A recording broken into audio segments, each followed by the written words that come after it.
नमस्कार, मैं अमर खान। कैसे हैं आप सब? मुझे उम्मीद है आप और आपका परिवार खुश होगा, तंदुरुस्त होगा। मैं हमेशा भगवान से और खुदा से दुआ करता हूं कि आप खुश रहें, तंदुरुस्त रहें और देश की तरक्की में अपना योगदान देते रहें। परसों 14 तारीख को होली है। मेरी आज उम्र 50 साल के आसपास है। मैं पिछले 40-45 सालों से लगातार होली खेलता चला आ रहा हूं। ये देखिए, ये मैं ही हूं। आप इसको गौर से देखिए, ये मैं हूं और ये मेरी पत्नी और ये मेरे बच्चे हैं, साथ में अड़ोसी और पड़ोसी हैं। हमने जिंदगी में आज तक इतना जैसे कहते हैं डर का माहौल होली वाले दिन कभी नहीं देखा है। आज कोई होली मनाने निकल भी रहा है ना, उसको भी दिमाग में कहीं ना कहीं शक पैदा हो रहा है। ये होली इस तरह से बना दी गई है, इस तरह से बना दी गई है कि जिनका त्योहार है वो भी डरे हुए हैं और जिनका त्योहार नहीं है वो भी डरे हुए हैं।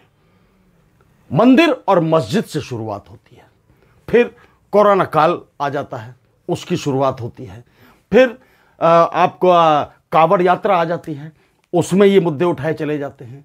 अस्पतालों तक पहुंच गए ये मुद्दे, यूनिवर्सिटी तक पहुंच गए ये मुद्दे, स्कूल तक पहुंच गए ये मुद्दे। हिंदू और मुसलमान का जो मुद्दा है वो घर घर में जाकर पहुंच चुका है और दिमाग में लोगों के ना अपना काम याद आ रहा है, ना बिजनेस याद आ रहा है, ना रिश्ते नाते, ना भाईचारा, कुछ नजर नहीं आ रहा है। नजर आ रहा है तो इस वक्त देश के अंदर नजर आ रहा है एक वर्ग हिंदू और दूसरा वर्ग मुस्लिम। त्योहार मैंने जैसा कि आपको बताया कि होली का त्योहार मैं और मेरा परिवार 40-45 सालों से लगातार खेलते चले आ रहे हैं। हम कल भी खेलेंगे, परसों भी खेलेंगे, होली खेलेंगे, लेकिन दिल को साफ रख के होली खेलेंगे। जो दूसरे और जो होली खेलते हैं, हमारे साथ जो होली खेलते हैं, समाज के लोग खेलते हैं, शहर के लोग खेलते हैं, यार दोस्त जितने भी परिवार के लोग होली खेलते हैं, किसी के दिल और दिमाग के अंदर ये भावना नहीं होती कि यार चलो ये मुसलमान है इसके साथ भी होली खेल लो, या ये हिंदू है कोई बात नहीं रंग लगा रहा है तो लगा ले यार, थोड़ा दूर से लगाना। कभी जिंदगी में ये बातें ना तो हमारे दिमाग में आई थी, ना आई हैं, और एक फिर मैं आपसे कहता हूं कि ना कभी जिंदगी में आएंगी। हमेशा मैंने और मेरे परिवार ने हमेशा हर त्योहार में हिस्सा लिया है। मैं आज इस बात को सोचकर हैरान हूं, परेशान हूं कि इस तरह का माहौल, मान लीजिए चलिए कि आप राजनीति करते हैं, राजनीति में आपकी जीत होती है तो सिर्फ और सिर्फ इसी वजह से होती है, ध्रुवीकरण से होती है, बांटने से होती है, नफरत या दूरियां बढ़ाने से होती है। तो वो आपके लिए अच्छा है, समाज के लिए अच्छा नहीं है। आज भी आप अपने अड़ोस में पड़ोस में ये उठाकर देख लेना कि उनके दिल और दिमाग में इस तरह की कोई बात है ही नहीं। मैं पहले भी इस बात को बता चुका हूं कि जो समाज से ऊपर उठ के लोग होते हैं, वैसे तो समाज के सभी दायरे में आते हैं, लेकिन जैसे पुलिस अफसर हैं या नेता हैं या कोई बड़ा खिलाड़ी है या कोई बड़ा फिल्म स्टार है, यदि कोई वो बात कहता है तो उस बात का जो असर है पूरे समाज में और शहर में फैलता है। वही असर जो आजकल के नेता हमारे बोल रहे हैं वो असर फैल रहा है। अनुज चौधरी ने जो बयान दिया था कि 52 जुम्मे आते हैं एक साल में और होली एक दिन आती है, यदि एक जुम्मा पे आप नमाज नहीं पढ़ोगे तो क्या बिगड़ जाएगा, होली खेलते रहना चाहिए। जिसको होली पसंद नहीं है, जिसको रंग पसंद नहीं है, वो अपने घरों से ना निकले। उस बयान को लेकर इतना बड़ा बवंडर मच गया कि जैसे देश के अंदर क्या होने वाला है, कौन होली नहीं खेलने देगा या कौन होली खेलने देगा या कौन किसके साथ होली खेलेगा।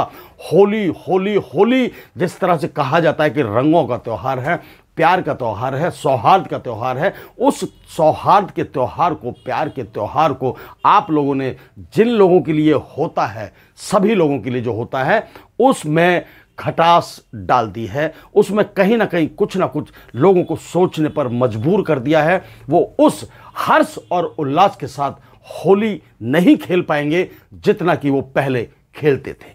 और ये बयानबाजी यहीं पर नहीं रुकी। रघुराज सिंह नेता है अच्छे खासे, कोई जानता नहीं था इनको पहले, अब जानने लगे हैं, बयानों से जानते हैं। जितना गलत सलत आप बयान दोगे उतना ज़्यादा आपकी पॉपुलैरिटी बढ़ेगी, उतनी ज़्यादा आपकी प्रसिद्धि बढ़ेगी और आपको लोग पहचानने लगेंगे। वो ये कहते हैं कि तिरपाल जो मस्जिदों पर ढकी जाती है या किसी बारिश से बचाने के लिए किसी चीज़ पर ढकी जाती है, वो तिरपाल आप लोग मुंह पर बांध ले ताकि आपको रंग का असर ना हो। ये इस तरह के बयान हमारे नेता दे रहे हैं। वो चर्चा में आ गए हैं, दुलारे बन गए हैं, प्यारे बन गए हैं। बड़ी खुशी की बात है, क्योंकि आप काम तो करोगे नहीं, शिक्षा की बात तो करोगे नहीं, रोजगार की बात तो करोगे नहीं, जिसमें सौहार्द की बात तो करोगे नहीं, जो भ्रष्टाचार देश के अंदर है उसकी बात तो करोगे नहीं, क्योंकि आपको पता है कि आप जीतना ही जीतना है और जिस चीज से आपको जीतना है उस चीज को आपको आगे रखना है। रघुराज सिंह तो रघुराज सिंह, उसके बाद हमारी एक विधायिका हैं बलिया से, उन्होंने तो यहां तक कह दिया कि भाई आपको यदि परेशानी है तो आपके लिए अस्पतालों में अलग विंग बनवा दिया जाएगा। अब देखिए, किसने कहा था इनसे, केतकी सिंह जी से किसने कहा था कि परेशानी है साथ में इलाज कराने में या साथ में अस्पताल जाने में? किसने कहा था? आपको सवाल किसी ने पूछा है? किसी ने कहा होगा उनसे, तभी उसके दिमाग में बात आई है।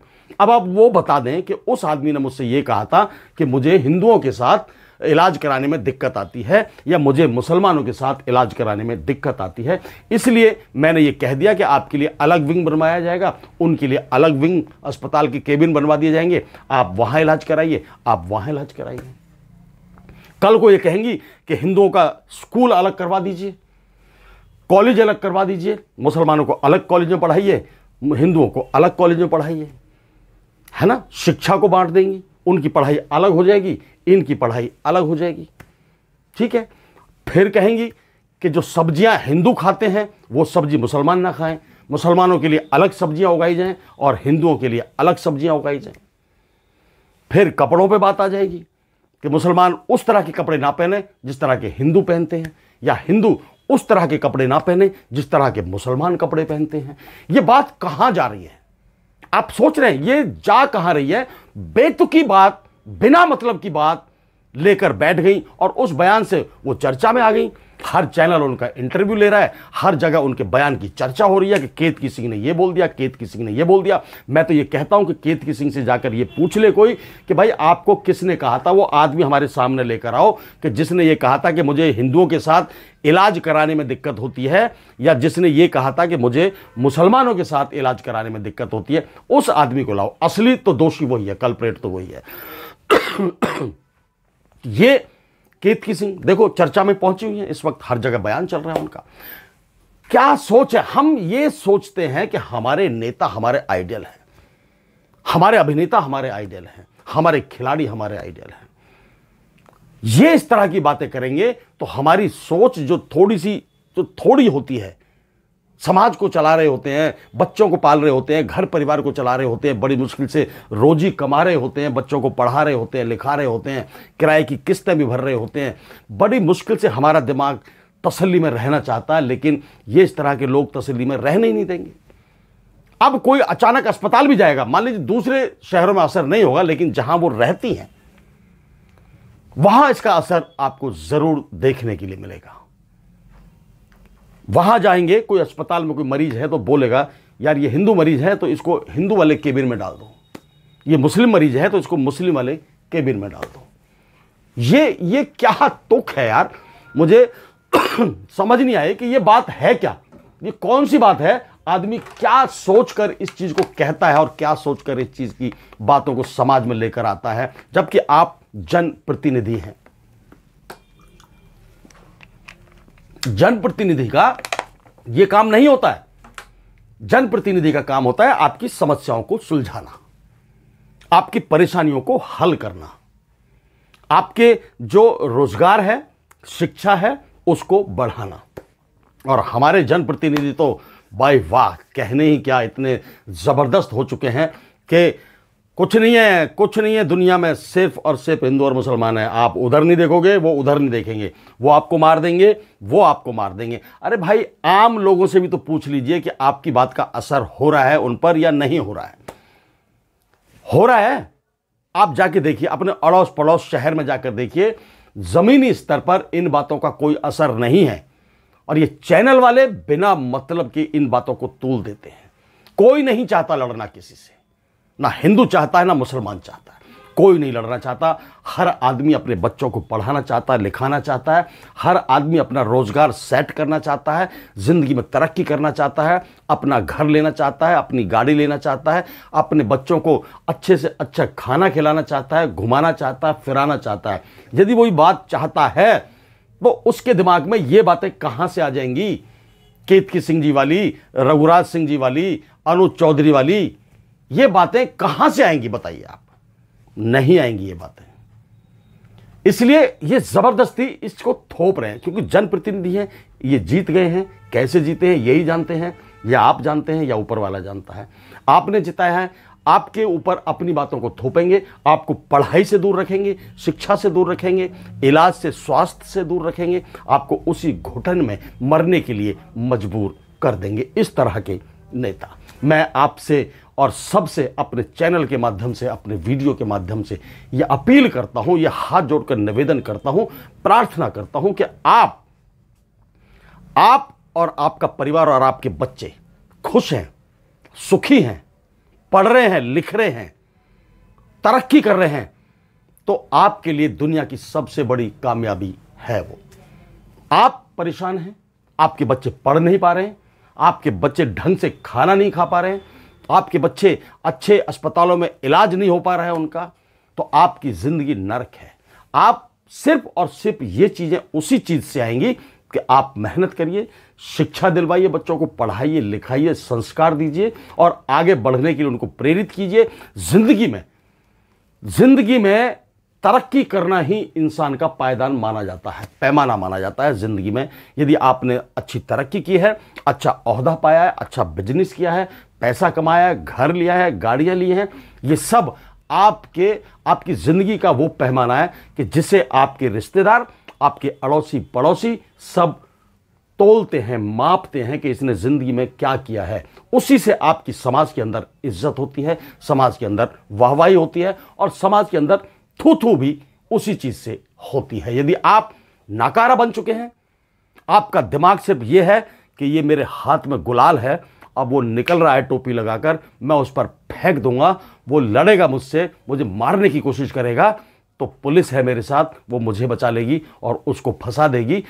मान लीजिए कर लिया आपने ये काम, आपके दिमाग में वो बात सिर्फ 1 सेकंड के लिए नहीं आई है, 1 मिनट के लिए नहीं आई है, वो बात आपके दिल और दिमाग में बहुत टाइम के लिए आई है। और जब तक इस तरह की गंद भरी बातें आपके दिमाग में रहेंगी, ना तो आप पढ़ने की सोच पाएंगे, ना बच्चों को पढ़ाने की सोच पाएंगे, ना बच्चों को अच्छे कपड़े दिलाने की सोच पाएंगे, ना बच्चों को अच्छे स्कूलों में दाखिला दिलाने की सोच पाएंगे, और ना ही आप पर्सनल जिंदगी में तरक्की कर पाएंगे। इसलिए आपको चाहिए कि आप फजूल की बातों से हट जाए, अपना दिमाग, अपना जो क्या कह सकते हैं, अपना दिमाग यूज करें, कहते हैं ना कि दिमाग यूज करें और अपनी सहन शक्ति को ज्यादा बड़ा करें। सहने में कोई अच्छी बात को अडॉप्ट करें, बुरी बात को आप फेंक दे निकाल कर। ये जिंदगी छोटी सी जिंदगी है, एक बार जिंदगी मिली है। यदि आपने इसको किसी के कहने में आकर बर्बाद कर दिया, खत्म कर दिया, तो आप नहीं, आपके बच्चे भी रोएंगे, आपके परिवार वाले भी रोएंगे और आने वाली पीढ़ियां भी रोएंगी कि क्या मिल गया हमारे बाप को या हमारी माँ को। इन गंद भरी बातों को दिमाग में भरकर समाज के अंदर गंद फैलाते रहे, शहर के अंदर गंद फैलाते रहे, और ये हुआ कि हम ना घर के रहे ना घाट के रहे। आज 2-2 पैसे के लिए परेशान है, 1-1 पैसे के लिए परेशान है, ना बच्चे पढ़ पा रहे हैं ना लिख पा रहे हैं। इन चीज़ों से आदमी की जब सोच डेवलप होती है, सोच से ही बड़ा बनता है इंसान, सोच से ही गलत इंसान बनता है और सोच से ही अच्छा इंसान बनता है। आपने अपनी सोच को नहीं सुधारा और एक उन्नति के रास्ते पर, शिक्षा के रास्ते पर, तरक्की के रास्ते पर अपनी सोच को नहीं ढाला, तो सिर्फ आप बर्बाद नहीं हो रहे हैं, आपके बच्चे, आपका परिवार सब बर्बाद होने जा रहा है। आपसे अपील दोबारा से मैं करता हूं कि आप अपनी सोच को लेकर चलिए। जमीनी स्तर पर ये चीजें आपको देखने के लिए नहीं मिलेंगी। ये बयान आ रहे हैं खामोखा के टीवी चैनलों में, ये जो मेन स्ट्रीम जो मीडिया है ना, ये सबसे बड़ा घातक सिद्ध हो रहा है इस वक्त। जो चैनल्स पर बैठकर बहस चल रही हैं कि उस वकील ने ऐसा कह दिया, उस पुलिस अफसर ने ऐसा कह दिया, उस नेता ने ऐसा कह दिया, उस नेती ने ऐसा कह दिया, वो सब चीज़ें बढ़ावा दे रही हैं, गंद को बढ़ावा दे रही हैं, समाज में जहर फैलाने का काम कर रही हैं। आपको नहीं इन चीज़ों का असर अपनी ज़िंदगी में लाना है, आपको अपने आप को मोटिवेट रखना है, पॉजिटिव रखना है, नेगेटिव नहीं होना है। ज़िंदगी में यदि तरक्की चाहते हो, अपने अपने परिवार की तरक्की चाहते हो, ऐसे दंगों में कितने लोग मारे जा चुके हैं, कितने लोगों के घर उजड़ चुके हैं, बच्चे यतीम हो चुके हैं, रोड पर आ चुके हैं। आज उनको देखने वाला कोई नहीं है, कोई नहीं है उनको देखने वाला। आपका छोटे से बच्चे का यदि कि बाप, चाहे वो हिंदू परिवार से है चाहे मुस्लिम परिवार से है, छोटे बच्चे का यदि बाप दंगों के अंदर मारा गया, किसी के जोश में आकर, किसी के बहकावे में आकर, और चल दिया तलवार लेके, चल दिया चाकू लेके, उसने हमला कर दिया और मारा गया, तो पीछे आप सोचिएगा कि पीछे आपकी माँ का क्या हाल होता होगा। बच्चों का, जो छोटे छोटे बच्चे हैं, अभी चलना भी नहीं सीखे हैं, पढ़ना भी नहीं सीखे हैं, उन्होंने जिंदगी का तजुर्बा नहीं देखा है, क्या बीतेगी उन पर आप सोच कर देखिएगा एक दिन जिंदगी में। तब आपको एहसास होगा कि हम फिजूल की बातों में ना आकर अपनी पढ़ाई ले, जब आप शिक्षा पालेंगे ना, अच्छा माहौल पालेंगे, तो हर चीज आपको अच्छी लगेगी। कोई दुश्मन नहीं होगा दुनिया में आपका, कोई बैर नहीं होगा किसी से आपका, किसी के लिए आपके दिल और दिमाग में गलत बात नहीं आएगी। बात आती है तब गलत आती है जब आपका जो दिमाग है दूसरों की बातों को, गलत चीज़ों को अडॉप्ट करता है। आप जिन लोगों की गलत चीज़ों को अडॉप्ट करने की कोशिश कर रहे हो, उन लोगों की एक अच्छी चीज़ को अडॉप्ट करो कि वो इस तरह की बयानबाजी करके, फिजूल की भागा दौड़ी करके अपना एक पद पा लेते हैं, विधायक बन जाते हैं, मंत्री बन जाते हैं, करोड़ों रुपए की गाड़ियों में घूमते हैं, बच्चे उनके विदेशों में पढ़ते हैं, और वो ऐशो आराम की जिंदगी जीते हैं और देखते हैं ऊपर से कि ये देखो मेरे विधानसभा के लोग, मेरी लोकसभा के लोग कैसे नीचे नीचे कीड़े मकोड़ों की तरह रेंग रहे हैं। उनको ये ऐसे ही रखना है मुझे, ताकि ये मेरी बातों में आते रहें और ये मुझे जिताते रहें, ये ऐसे ही तड़फते रहें, परेशान होते रहें, मरते रहें, यहां तक सोच लेते हैं ये लोग। और आप उनकी बातों में आकर अपने घरों को बर्बाद कर देते हैं। बिल्कुल नहीं करना है, आपको अपने होशो आवास में रहना है, प्यार और सौहार्द के साथ होली मनानी है। जिसको जो जा रहा है, अनजान आदमी पर रंग फेंको ही मत। किस लिए फेंकना है? मैं तो, मेरा पड़ोस वड़ोस जितना सर्कल है, हम जान पहचान वाले लोग इकट्ठा होते हैं और होली खेलते हैं। अनजान मिल भी जाता है तो धीरे से टीका लगाते हैं, हैप्पी होली, होली मुबारक बोलकर, गले लगाकर अपने अपने रास्ते चल पड़ते हैं। जय हिंद, जय भारत, नमस्कार।